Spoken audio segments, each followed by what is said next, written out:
My average yield, the best one I ever turned in was probably 180, 185. And this year, I think we have a good chance over the whole crop of doing 230.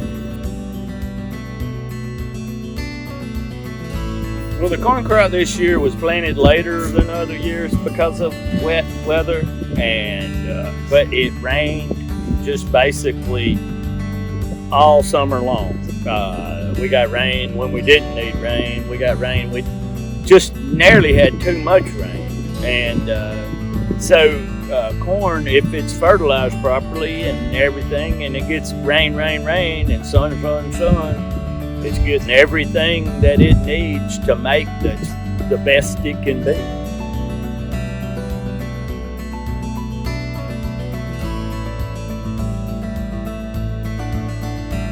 Corn and cotton complement each other. After a cotton crop to plant it in corn the next year, you get a lot of ground cover.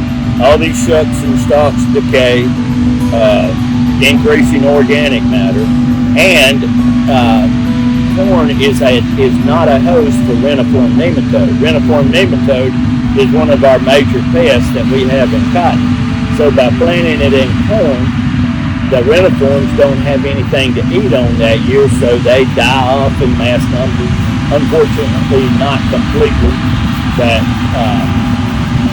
that way a crop of corn breaks the cycle of the reniform nematode.